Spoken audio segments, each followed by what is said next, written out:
একসময় খরস্রোতা তিস্তা এখন মৃতপ্রায়। শীত মৌসুমে তিস্তা নদীর বুকে জেগে ওঠে ছোট বড় বেশ কিছু চর।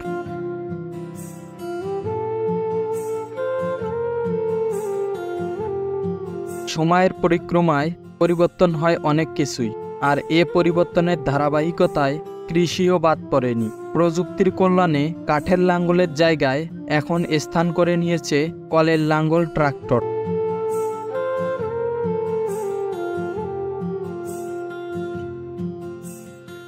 নদীমাতৃক বাংলাদেশের একটি বড় অংশ জুড়ে রয়েছে চর এলাকা।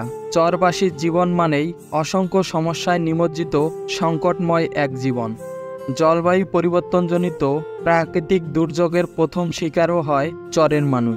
বন্যা, নদী ভাঙ্গন, ঝড়, জলোচ্ছ্বাস, প্রচণ্ড শীতসহ সকল প্রকার দুর্যোগে মারাত্মকভাবে ক্ষতিগ্রস্ত হয় এই মানুষগুলো।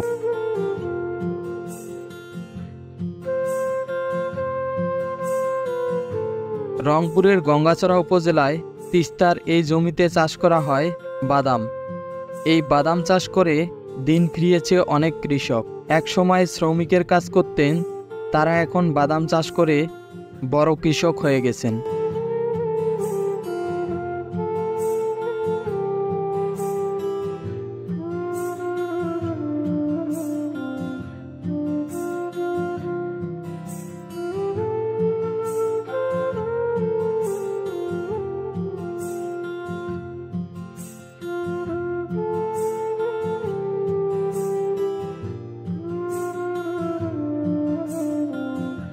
ক্ষেত থেকে তুলে রাখা বাদামগুলো আটি বাঁধা হচ্ছে বাড়িতে নিয়ে যাওয়ার জন্য। প্রতি বছরের ন্যায় এবারও বাদামের ফলন হয়েছে বেশ ভালোই। বাদাম চাষিরা অনেক খুশি।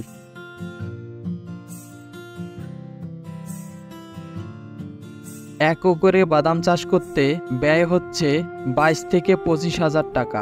উৎপাদিত বাদাম কম করে হলেও বিক্রি হয় 1,20,000 টাকা।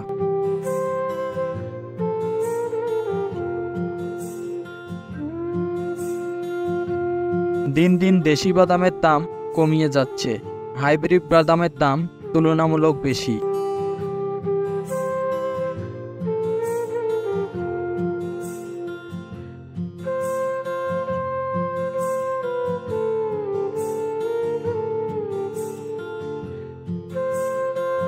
বাদামে অন্য ফসলের চেয়েও লাভ বেশি, তাই এ মৌসুমে অন্য ফসলের বদলে বাদামের চাষই এই এলাকায় বেশি হয়। অন্যান্য মৌসুমে বৃষ্টি বা বন্যার কারণে বাদাম চাষ হয় না, তা না হলে বাদামই চাষ করত এই এলাকার চাষিরা। বাংলাদেশের মোট ভূমির বড় এক অংশ চরভূমি। দেশের প্রায় 32টি জেলায় শতাধিক উপজেলার অংশবিশেষ চরাঞ্চল। প্রায় 50 থেকে 60 লাখ মানুষ চরে বহুবিধ ঝুঁকির মধ্যে বসবাস করে। চরে কৃষকদের বিশ্রাম করার জন্য এখানে স্থানীয়রা পলের ছাউনি দিয়ে বিশ্রামাগার বানিয়েছেন। এখানে মূলত বিশ্রাম নেন কৃষকরা। চরবাসীর জীবন মানেই অসংখ্য সমস্যায় নিমজ্জিত সংকটময় এক দুর্হ জীবন। চরাঞ্চলের মানুষের জীবন ও জীবিকার সিংহভাগই চরের ওপর নির্ভরশীল।